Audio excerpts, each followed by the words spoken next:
The production team and on-screen talents are not professionals or experts in the mental health field. For more resources and information for on-campus, reach out to the Slippery Rock Student Counseling Center at 724-738-2034. If not on campus and you or someone you know is experiencing suicidal thoughts or a crisis, please reach out to the 24/7 Suicide and Crisis Lifeline at 988. Welcome to the happy hour. Folks, take a deep breath.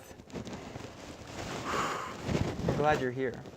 You see, this is the space where we talk about all mental health at SRU. In 3 segments, we'll discuss how social media can affect our mental health. Coming up, Jeremy's interview with an SRU counselor, a group discussion from our roundtable, and some fun highlights to help us unwind.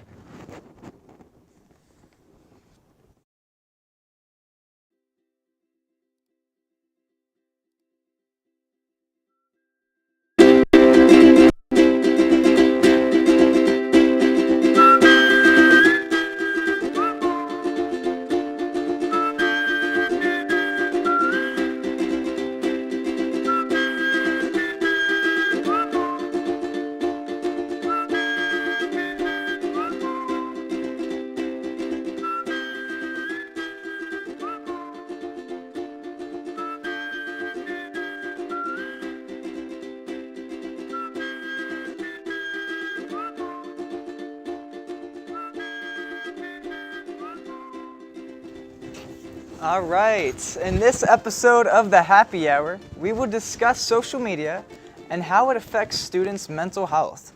Today, we are here with Jennifer Culver, who is a counselor and assistant professor. Dr. Culver, thank you for coming. How you doing? Thank you. I'm doing good. Thanks for having me. Yeah, not a problem. We're glad to have you here.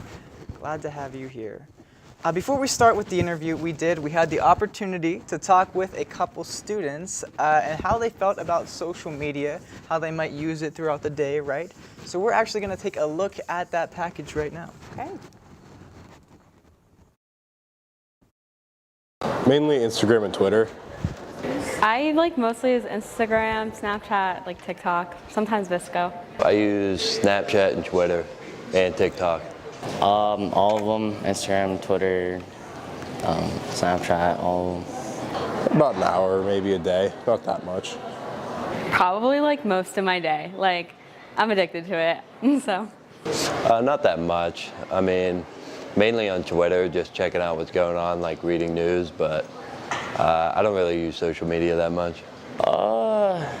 Kind of depends. If I'm not very busy, it's 4 or 5 hours tops. All right, so now that we got some students' perspectives right now, how has social media changed the way that you help students?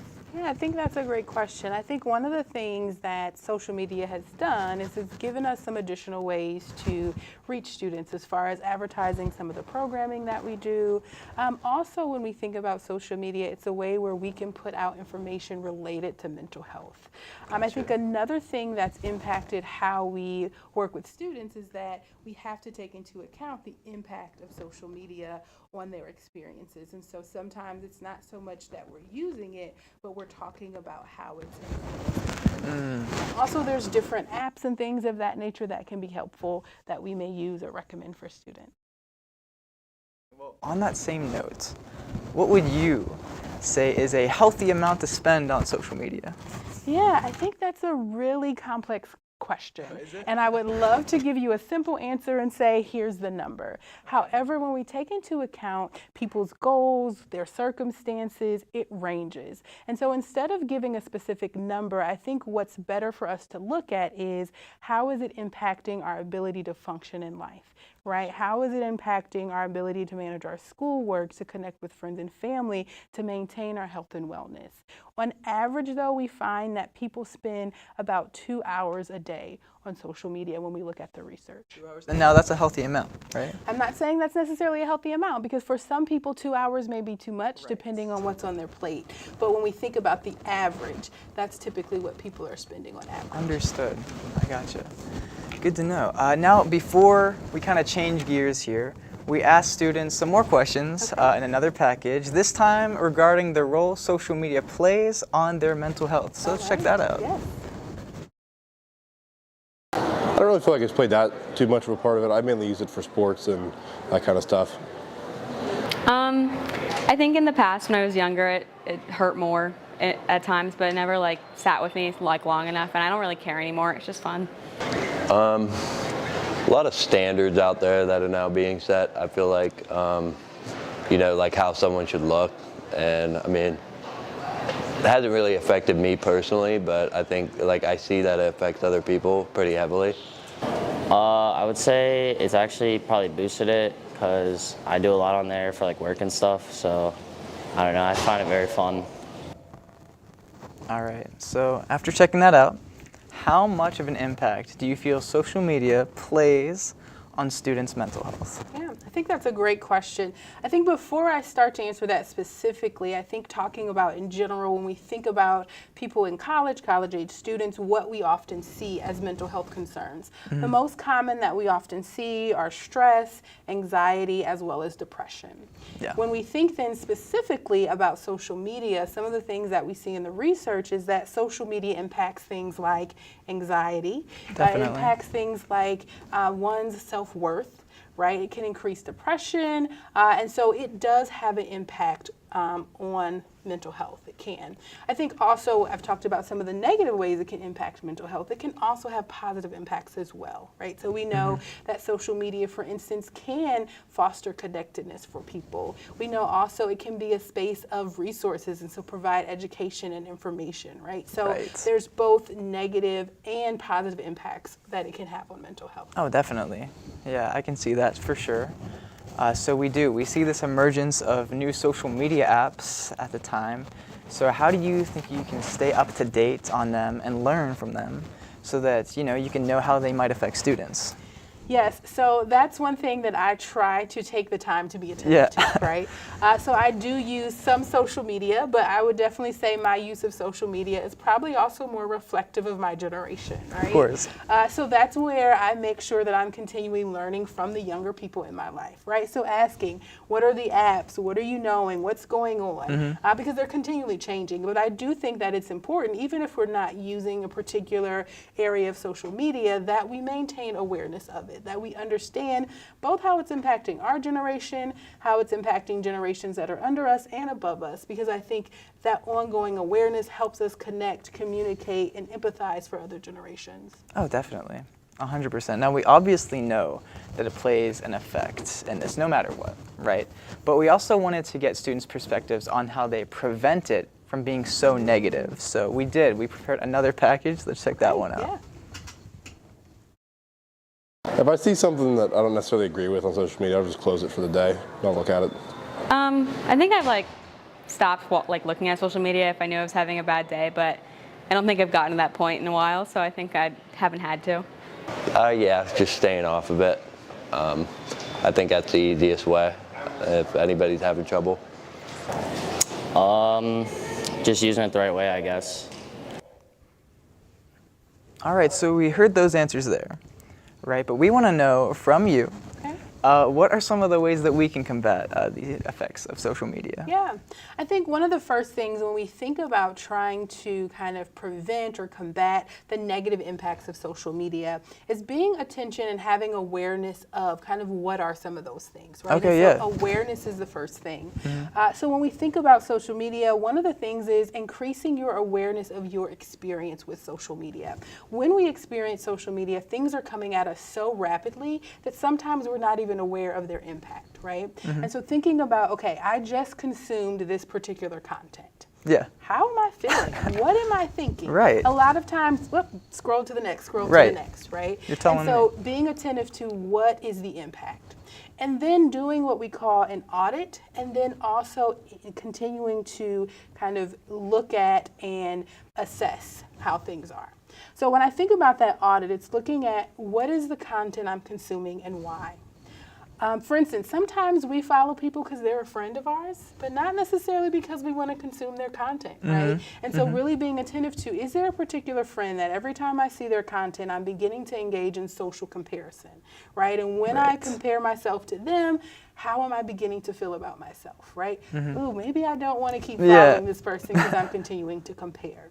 Other things we can be aware of and think about is looking at and being attentive to things such as harassment that takes place, right? So we know that cyberbullying is a thing. We know that there is in general just harassment that happens online, right? And so being attentive to if we're experiencing that, right? Finding people to talk to, looking at how can we also make sure that the behaviors we're exhibiting on social media, right, are those that when we think about how we engage with people in person, we kind of have this understanding of being respectful and not bullying. But before we make this post, have we considered how this might impact other people, right? Yes. The other thing is thinking about what exactly is the content. So for instance, sometimes we look to social media for things like information about mental health. Well, who is the person providing that information, right? Yeah. Is it a credible source? Some other things to be attentive to, for instance, is how much am I consuming and when am I consuming, right? Definitely. So we know that doom scrolling is a thing and that it Yeah. happens, right? Oh, yeah. It also most commonly happens at night. And when we think about one of the negative impacts that social media can be on our sleep. Sleep is a very important aspect of our wellness and our mental health. And so if we are doom scrolling, which means we're consuming a lot of negative things right before we go to sleep, that can increase our anxiety, it can interrupt our sleep. So one of the strategies is really cutting out social media 30 minutes to an hour before we're preparing to go to sleep. I gotcha. Yeah. Well, I'm sure people all have their own way to do this, right? But that's such great advice, and it can also be so addictive, you know, just to scroll there at night, you know, just like you were saying. And so how do you recommend trying to break that cycle for other people? Yes, I think, again, part of it is being attentive to how much time are you committing. Okay. A lot of times we have consumed a lot of social media and we're not even aware how much we've done it. So for instance, I'm going to just take a quick little break, scroll for a little bit, get back to homework, and then before we know it, it's been 2 hours, right? And so part of it is increasing that mindfulness. Okay, how long have I been using social media?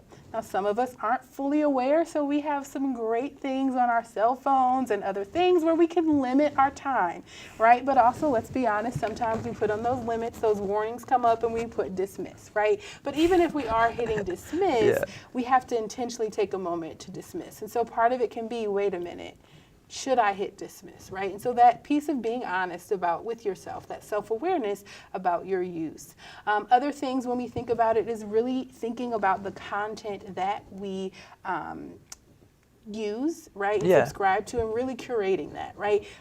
Am I following the people that when I'm watching that it encourages me, it affirms me, it helps me feel good about myself, it keeps me knowledgeable. Right, right. The other piece is trying to be as present in the moment as we can when we're with people, right? Right. So for instance, we know that there's this thing called I think it's like phantom ring syndrome, or phantom vibration syndrome, right? So it's this idea that even when we're not on social media or not on our phones, especially when we're starting to kind of maybe taper off of it, it's like, oh wait, did my phone ring? You know, is someone trying to contact me? Is that a notification? I gotcha. When we are being present to that, we're not being present in the moment. So really taking account of, how am I experiencing this circumstance with my 5 senses? When I'm talking with people, am I aware of what I'm seeing, what I'm smelling, what I'm hearing? Because the more present we can be with our experience, the less we're trying to see our experience through a lens, social media, right? I don't know if you've ever been at an event where you are watching it through your camera phone versus 100%. just your eyes itself. So looking and thinking about how can I experience this event as fully as possible. Gotcha. Gotcha. Now, before our final set of questions, we just want to acknowledge how social media may also help mental health, because it could help as well, right? Yes. So we asked some questions to the students again on the positive they've seen from social media. All right. Using Instagram DMs, it's a lot more convenient to ask people to go out places or get responses quickly. I'm already like a pretty out there person, so it just kind of helps with that step a little bit more, but I don't really need it. So it just kind of it's there and it helps a little bit, but I can do it on my own, so. I guess it just connects people, everybody knows everybody, I feel like. So it just I don't know, connects different people. Everything about it, the messaging systems are really easy. You're able to comment on anything, message really anyone you want, so pretty good for that. Awesome. Now, what are some positive that you have seen come out of social media that might affect mental health in a positive way? Yeah. When we think about mental health, one of the things that we really want to look at is from a holistic perspective. And when we think about things that contribute to our wellness and having mental health and being well, are things like social connection, right? We know that as humans, we need to connect with others socially. And so one of the things that social media does provide an opportunity is for genuine and meaningful connections. And so one of the things is being attentive to how can I have genuine and meaningful connections through social media, right? And using it that way. It can also be positive in that it can give us access to information and education related to our mental health, right? There's a lot of people that use social media platforms to provide interventions. I think about I've used different apps and, being on lives when people are like, oh, we're doing a meditation session or a grounding session and mindfulness, and so just being able to be present and do those interventions have been really helpful. Other ways is that it gives us a platform for creativity and expression. A lot of people are content creators, and the ability to kind of feel a sense of purpose can be helpful as well. Yeah, definitely. Yeah. Thank you so much. Our final question for you today is simply, we see positive affirmations all the time on apps. Do you think that these help? I think they can. Yeah? I think specifically when we have positive affirmations that are catered towards us, that feel genuine, and when we're consuming them in a way that we feel affirmed. And so I think when we think about those positive affirmations and them being out there on apps, really making sure that you audit, right, and curate the ones that are most beneficial for you. But then also you can consider, how might I use my platform to affirm those who I know are kind of consuming my content. Yeah. Awesome. Well, hey, thank you so much for coming today. Thanks for having me. Yes, Dr. Culver. We'll be back with a roundtable segment hosted by Lizzie after the break. But yeah, thank you so much. Yes, thank you.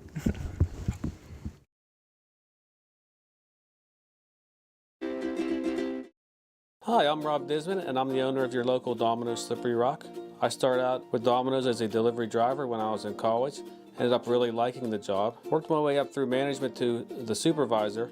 I did that for about 10 years. My family, we decided that we couldn't really go any further with that, so we decided to go ahead and become a franchisee with Domino's. I'm lucky enough to have enough community support that most customers have become more than just customers, they're more like friends. It's been a pleasure to be a part of this community for 20 years, and I look forward to many more years.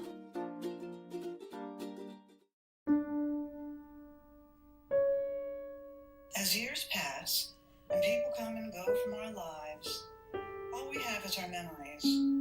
From the family gathering to the summer baseball games to that first trip to Disney, those memories are something to be cherished. I thought many of those memories were lost to time and outdated technology, but with Memory Lane Media, they gave me those memories back so that I can share them with my grandkids, and they can share them with their kids one day.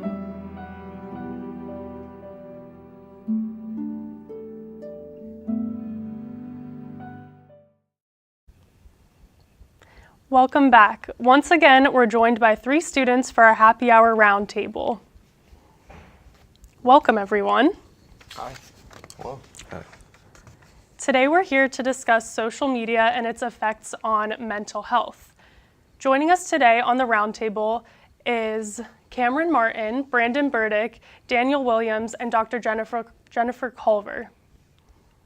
On Monday, we spent time on campus talking to a few students about social media and mental health.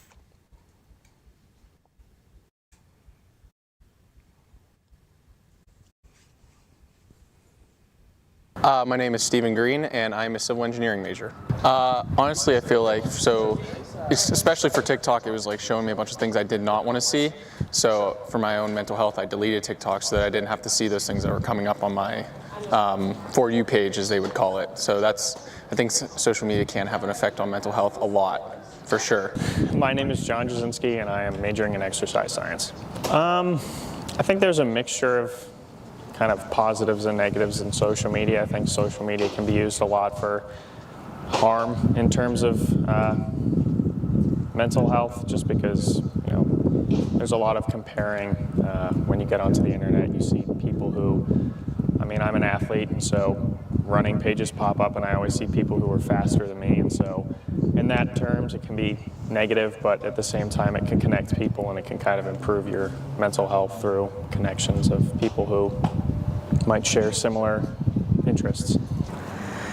I feel like nowadays there's a standard, and I feel like everybody feels like they have to meet this standard by a certain point in their life, and I feel like that creates a lot of mental health issues for some people because not everyone's going to be at the same pace in life. Everyone moves at different times at your own pace. All right, after hearing those responses, what are your thoughts on those students' responses? I feel like, honestly, I agree with like a lot of their standpoints of what they're saying. And I feel as if, like, yes, when it comes to social media and mental health, there is some ups and downs when it comes down to it. But, you know, if you balance the two and try to figure out what's an equilibrium, what you believe in, what you see when it comes to social media, I feel like you can see a good and bad and maybe, you know, see a better outlet of what you can do based off of what you see off of social media to either better yourself or just dimmer away from it, in a sense. Absolutely.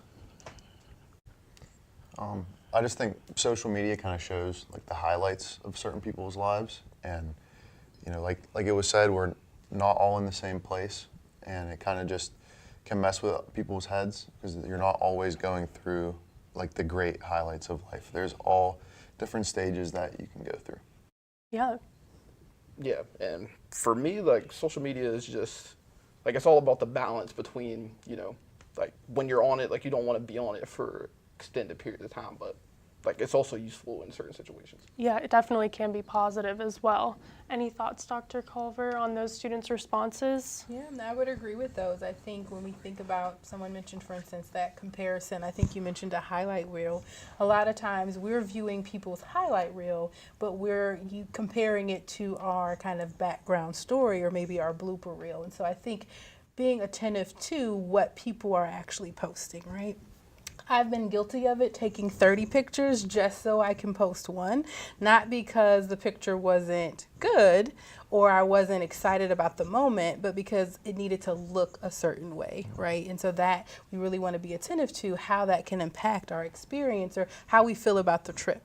So, yeah. I experience that a lot with like I'm on this trip. I need a good Instagram picture instead of enjoying like being where I am with who I'm there with. Can you define online bullying in your own words, and can you tell me if you've ever experienced online bullying?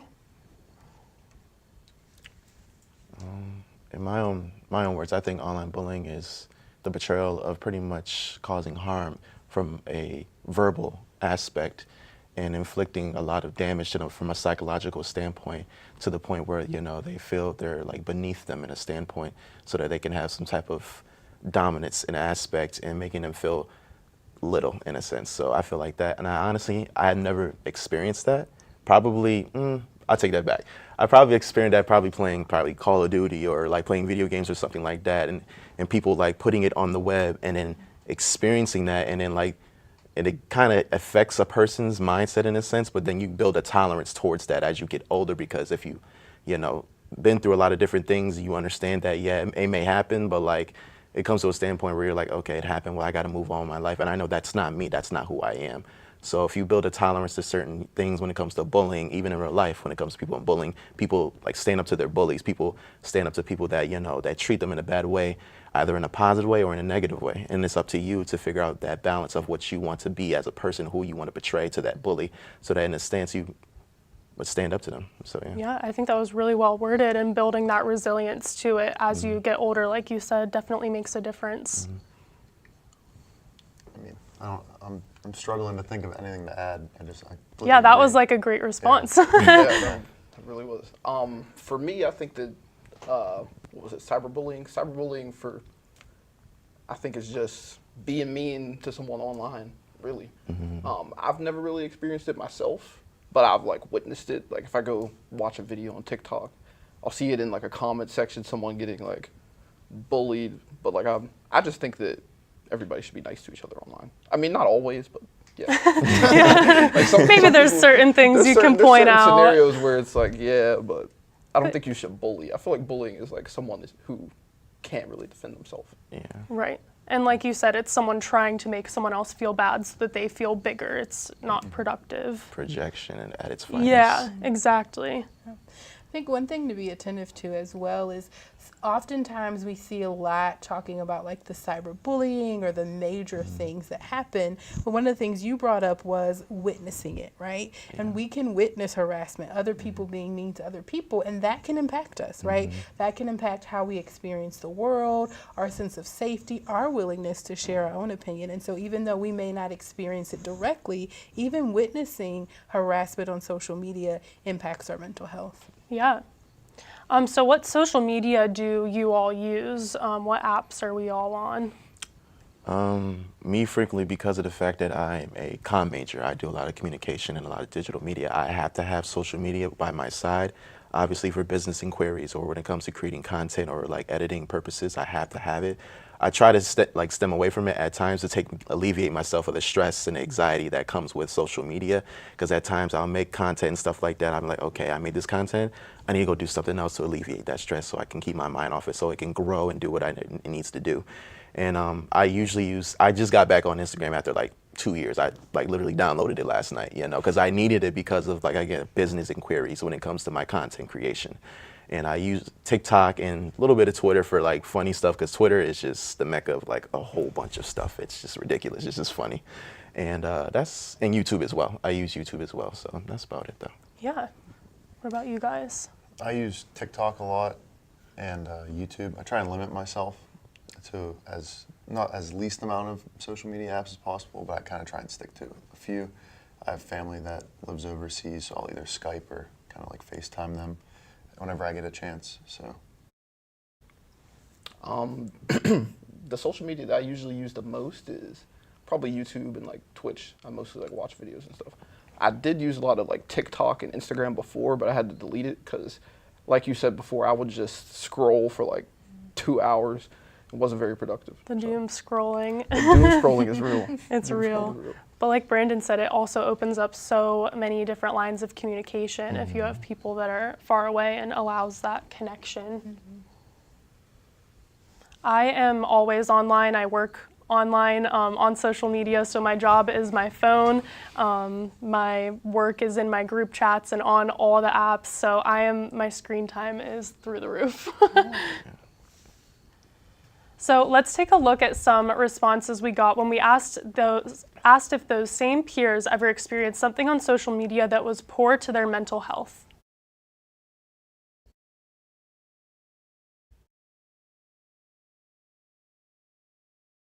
So like health things, I feel like when you press you don't want to see it, it comes up even more sometimes. So like anything that have to do with like just like my own health, like stuff about like people getting cancer or like young people getting cancer and stuff like that, really just made me get anxious about that type of stuff. So that's why I deleted the app and don't use it anymore. Not really. I mean, I've struggled with mental health at times before, but it has not been social media based. It's just been with kind of events that have happened in my life that have kind of put me down a little bit, but not specifically with social media.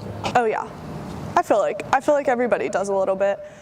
You just see all these people doing wonderful things, traveling, and here I am in school like everybody else, but yeah. So what are everyone's thoughts on these responses from other Slippery Rock students? It makes sense, I think.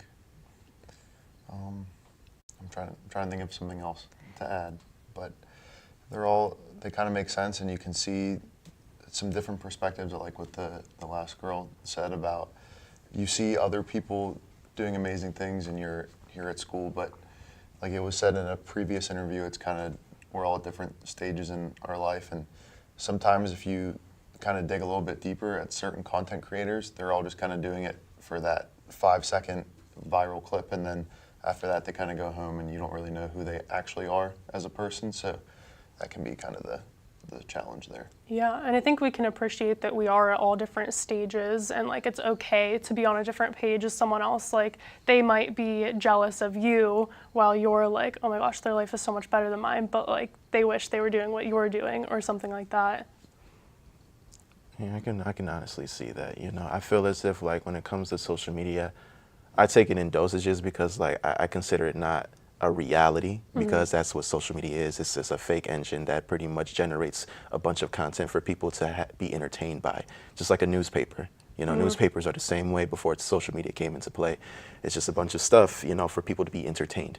And so the way I look at social media is a playground in a sense, you know, to be careful though, be cautious while you're on that playground, because there are a lot of things on that playground that can hurt you psychologically or emotionally, spiritually, mentally, and sometimes even physically if you allow that, because of that psychological standpoint of the cyberbullying, you know, for example.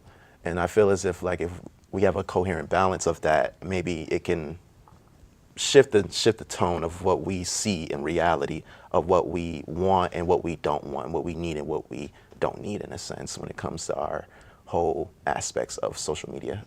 I really like that comparison of a playground. Like it's supposed to be fun as long as you're cautious. You can use it in a fun way.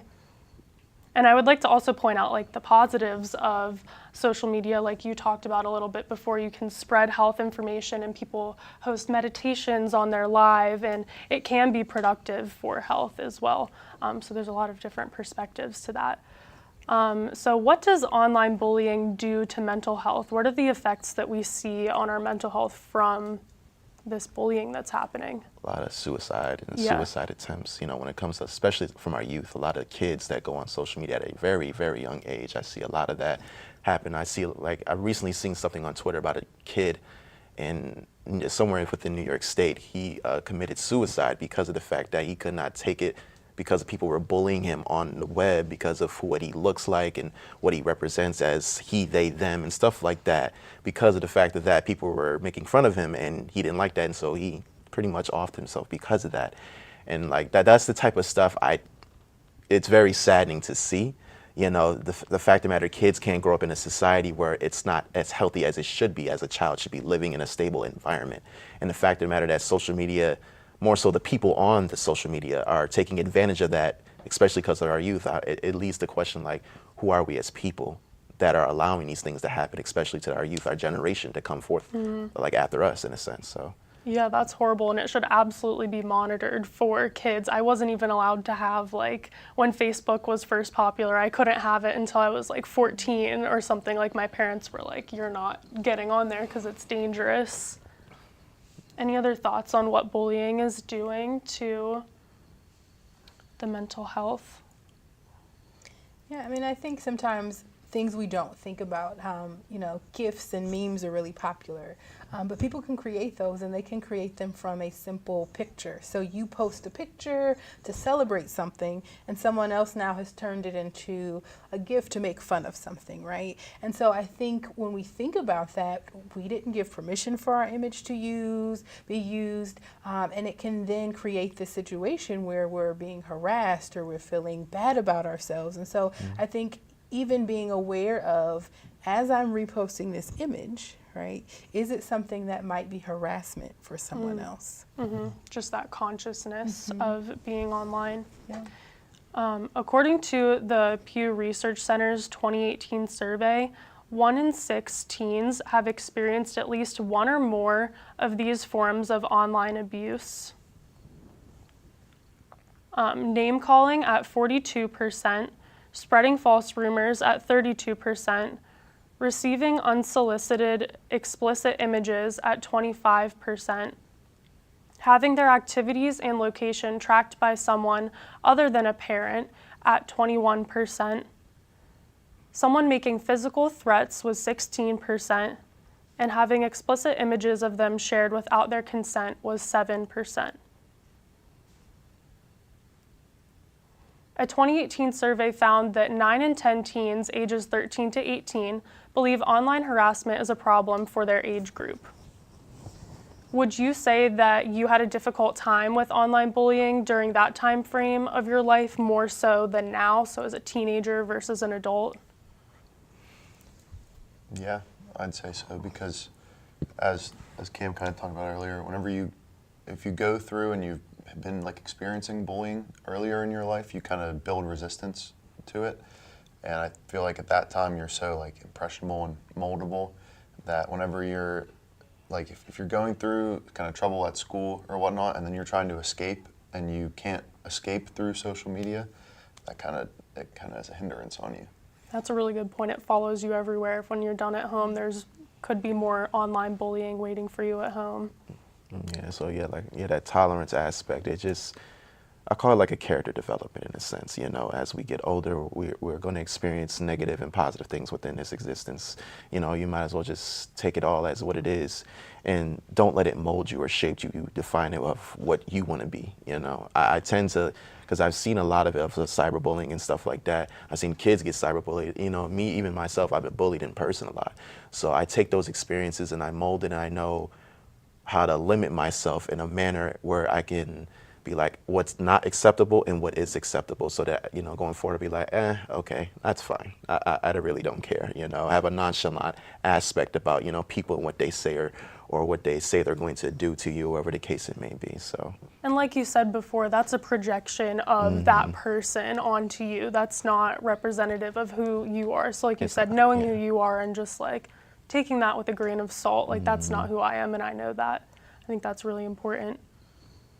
Yeah, for me, 13, 18, I didn't really experience much cyberbullying, but like they were saying, you kind of got to separate the reality from the social media, because like in real life, the things that they're saying isn't necessarily what is going on in real life. They don't know you, you might not know them, those situations. Right, it could be a complete stranger that just wants to put someone down. That just wants to get their anger out over Exactly, the internet. Yeah. Exactly.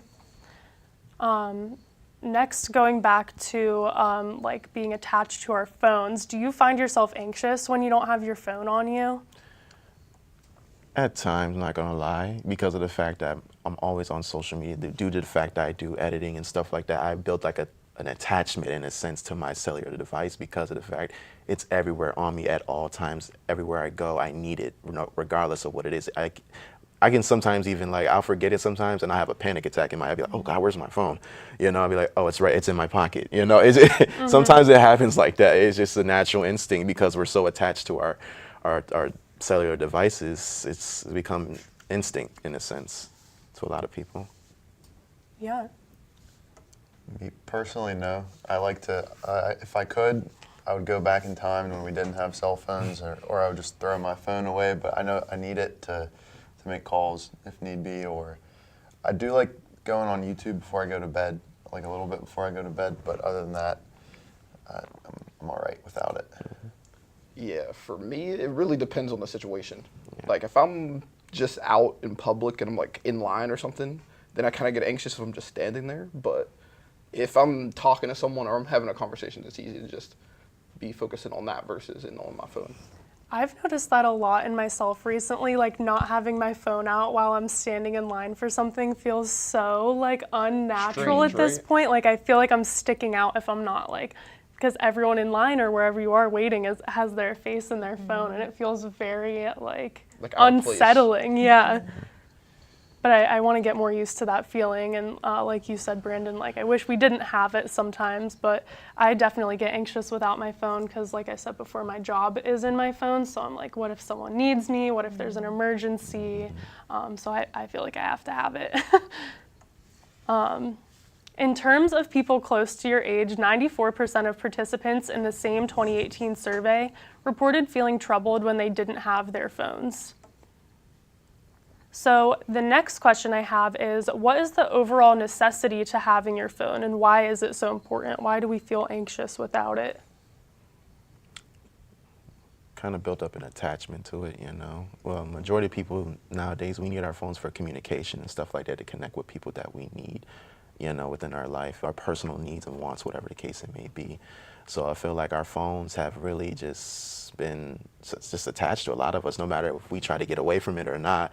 Our phones are a reminder to us that we need it, for a base of communication. If there was some type of other communication device other than our phones that was better, probably would do that. But then again, we are stuck with this piece of technology that, that is the forefront of a generations to come, you know, and it's so accessible to us, to so many of our needs and wants. You know, we might as well just like stick with this, you know. But like I said, if there was another form of better way where you can communicate with each other, I would probably do that instead. But yeah, I like to call people, and I know there's a lot of people who don't like to even just get a phone call. They'd rather text. So kind of piggybacking off that a little bit, but I don't know. It's just we're kind of stuck with it. Like it does the job as best as it can, I think so. And we've adapted to it, so that's like our natural state now. Yeah, and I think like they were saying, like communicating with people. So like I'll try to delete Instagram or like Snapchat or something, but then I always come back to it because I just need to talk to some people, certainly on those apps specifically. That's why I'm with Facebook. I am not on Facebook. I don't like it. And there's always someone like in my family or from high school that only has my Facebook. And so I'm like, oh, I have to get on Messenger and like make sure I'm not missing out on something. I always have to re-download Facebook on my birthday. Yep. And the birthday replies. Do all the birthdays. Yep. Yes. aunties and uncles, all of them, they're always on Facebook. Yes. Checking up on you, seeing how you're doing. I'm like, I'm good. Absolutely. So now let me ask, how has the social media affected you personally? Do you feel it has had a positive or a negative effect on your life? I feel like a combination of both, you know, more so in a sense positive, because I try to outweigh more so the positive than the negatives by alleviating that by not just being a part of it, you know, by just cutting it off by the neck. Basically, like when it comes to like the negatives, like I said, I deleted Instagram for like almost 2 years now. I just reinstalled it for certain purposes of my business of what I'm trying to do when it comes to editing and stuff. Other than that, I probably would have never reinstalled Instagram for that matter, because it's so toxic. You know, it's just so toxic. Don't get me wrong, a lot of these apps are very toxic, you know, but when it comes to Instagram, there's so much stuff on there, so much content. Same thing with Twitter. I try to stay away from Twitter too as well, because that can be very toxic at times too. You know, I try to stay away from a lot of these apps as best as I possibly can and just focus on what I need to focus on when it comes to doing what I need to do on an emotional, spiritual, mental, and physical level. So when it comes down to it, there's positives and negatives when it comes to it, but it's just a choice of balance of what you can control and what you cannot control. So that's probably pretty much I think that emphasis on balance is the most important part of us handling social media. Yeah. I think if you take kind of steps beforehand to kind of either not necessarily limit yourself, but kind of limit what you're going to be exposed to, if that makes sense. So I like to cook a lot. So I have on my TikTok, I mainly just see like kind of cooking videos or ideas of people from all over the world. So I think that kind of opens my eyes to be like kind of curious and either maybe try new things from different parts of the world that I wouldn't have known before. But if you don't kind of take those steps beforehand, it can kind of negatively impact you. So yeah, and, piggyback off of what you're saying, I think that like for me, like the same thing, like cooking, it's like social media could be like a learning tool a lot of the time. So I think that for me is how I balance it. Like I don't completely hate being on it so much if I could actually learn something from what I'm consuming. Yeah, absolutely. I definitely have had a positive experience with social media. I would not have a job without it. And going to the learning aspect, I like literally taught myself how to crochet off of TikTok and YouTube. So I wouldn't have even probably known that existed, or I would have had to like get a book that would not be as helpful. So it can be both. All right, so it looks like we have a clip next.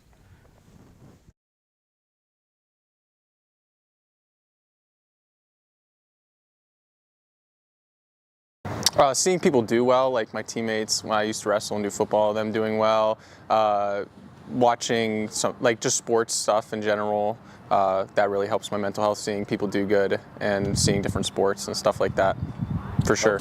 I think so. At the end of seasons or like at the end of a year, you can use social media and kind of go back and look at what you've done through the year. You know, take a lot of photos, but then you put that into kind of a compilation of what's happened over a couple months or a year, and you get to post that, and then you have friends who comment and stuff, and so kind of seeing that all together, it's like I've come a long way. I I mean, I'm not really big on social media anymore, but I feel like more in like high school when I like posted more and kept up with it. I had a lot of social media friends, and I feel like that was like a real confidence booster. All right, so after seeing those student responses, what are our thoughts? I think the first two guys are kind of talking a lot about sports, and whether it be kind of sports or it could be like a show or like a dance kind of thing, or even like a musical, and kind of the ending of it will get captured on social media. And I think that emotion is kind of what drives people. I think it can drive people to go and like look and see it in person, but also if you don't have that opportunity, kind of seeing from the outside in through social media can be a good thing. Mm-hmm. And kind of make you happy and get those good emotions going. Yeah, I agree with that. Any other thoughts? Yeah, to go off of what you were saying is, like I think for sports and then just for any like topic in general, social media is just sometimes or a lot of the times just used to share positive experiences, like winning or dancing or whatever it is. Yeah, and that stuff can be a really good pick-me-up when you are having a bad day. Right. You go on social media and it can be that positive light for you. So researchers found that in the following year to Facebook opening up college-wide, that severe depression rose by 7% and anxiety by nearly 20%. And just one additional thing I'd like to talk about before we wrap up, and that is suicide due to mental health issues arising from social media use. Over the last several years, there have been several reported suicides which were caused by online harassment and bullying. Are any of you willing to share whether you or someone you know has been affected by the actions of others online to the point where they have considered or you have considered suicide? I've seen it. I've seen people like in my high school that have been cyberbullied, and when it comes down to it, and I don't know them as well, but I can feel their energy when I'm around them. You know, when you feel people's energies and they're kind of off, sometimes they're to themselves or closeted, either through physical, like putting in their hoodies up or something like that. It's an energy that certain people give off, even though you don't know them. But you've heard, rumors and stuff like that throughout high school about certain people, oh, they're this, they're that, this, that. And then I look at this person, I'm like, this person seems very tired. This person seems very alone, angry, frustrated that people are conjuring up things that are not even true about them, and which leads into the social media aspect. And now this person's like, you know what, since people want to believe what they want to believe, they don't really care about me. They don't care about my existence. They don't care who I am. Instead of actually coming to me as a person and wanting to get to know me, they feel like nobody really cares about who they are, and so instead they off themselves. And then when that happens, people are like, oh my God, why did this person do that? Why did this person do that? Well, you didn't take the time to get to know this person. And you wonder why they did what they did. I don't condone suicide. I feel like there's other ways, but I understand why that happened because of the fact of the peer pressure and the aspects of what people do from a verbal standpoint, which cause so much harm to certain people who are very, in a sense, fragile to that aspect and feel very vulnerable because of the fact that they just feel alone. I feel as if like if there are other ways where we can help those people, it's actually talking to them and getting to know them. I feel like life would be a little better. But, nowadays people don't really care. And so it leads to the question, like, who are we as individuals to judge anybody? Yeah, absolutely. I think that was really well worded and well expressed. It's important to remember that suicide is never the answer, and that there's always someone out there who loves you and you can turn to, even in the worst of times. Is there anything anyone would like to add before we head into our next break? No. I'm good. I'll just say there's a lot of resources here at Slippery Rock that people don't often take the times to either learn about, or they realize it like later in their years and they're open and you can use them freshman through grad school. Yes, absolutely. You're paying for them while you're here. Use the counseling center, use the health center, use the success coaches. We have something for like every area of student issues here and people that really genuinely want to help you. I want to thank everyone for participating. We appreciate you spending time with us here today and being vulnerable and honest with your responses. So thank you. No problem. Thank you. Well, that's our roundtable discussion for this week. Stick around with us after the break and check out what's in store for this week's serotonin segment.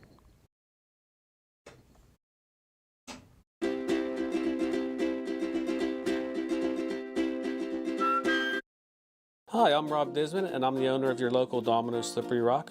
I started out with Domino's as a delivery driver when I was in college. Ended up really liking the job. Worked my way up through management to the supervisor. I did that for about 10 years. My family, we decided that we couldn't really go any further with that, so we decided to go ahead and become a franchisee with Domino's. I'm lucky enough to have enough community support that most customers have become more than just customers, they're more like friends. It's been a pleasure to be a part of this community for 20 years, and I look forward to many more years. My name is Will Gormley, and I'm the owner of the Dinky Dachshund Tattoo Parlor. Here at Dinky Dachshund Tattoo Parlor, we offer a variety of body piercings, tooth gems, tattoos, custom artwork, commission artwork. What our inspiration here at the Dinky Dachshund is to just look at the walls, look around the shop. There's so much stuff in here to look at.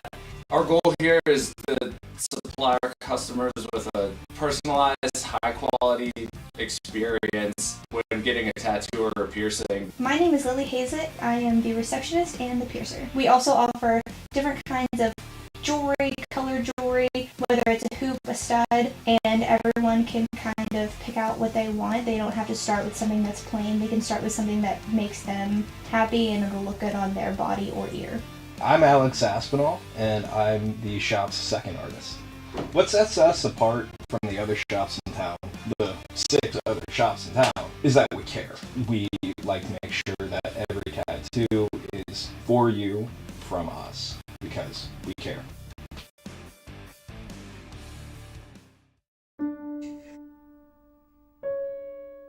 As years pass, and people come and go from our lives, all we have is our memories. From the family gathering, to the summer baseball games, to that first trip to Disney, those memories are something to be cherished.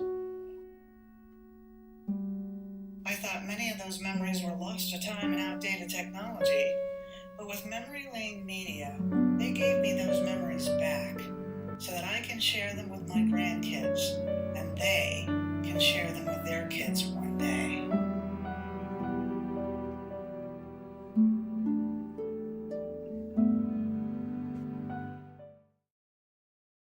Hello, and welcome to our second serotonin segment.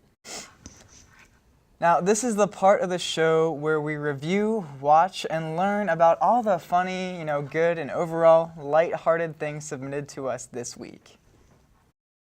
If you would like to see your submission on our showcase, send it to our email at the.happyhour@outlook.com. For today's episode, we have 3 submissions to share. Let's get into it. Here's our first video that involves a raccoon's recollection of events. Please don't hurt me, man. I didn't mean to. It was an accident. All right, I got a family. It's almost my 3rd birthday. Please, just don't hurt me. So there it was, right? 2 massive humans come out of nowhere.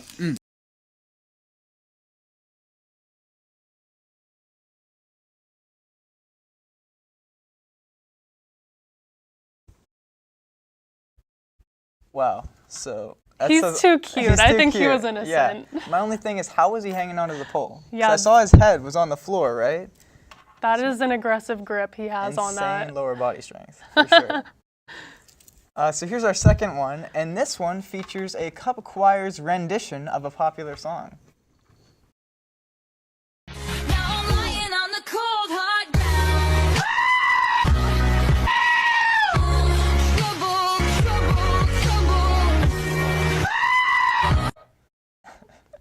I feel like that's every Taylor Swift fan No, screaming, actually. trying to get those concert tickets. That one got me. Oh, for sure. For sure.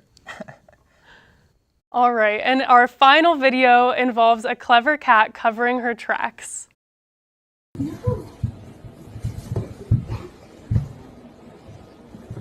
This is taping. We have witnesses.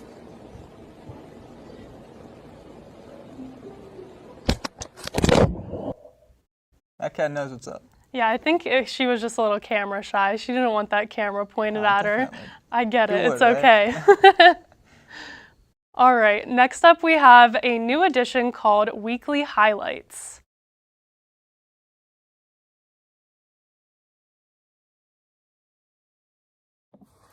I've had a pretty exciting week, you know. I became an uncle. My sister had a baby, so that's pretty great. I also got a new job and started my new job, which is great, and I'm enjoying it very much. I got to catch up with some friends and play some games with them that are back in Pennsylvania, so that was great.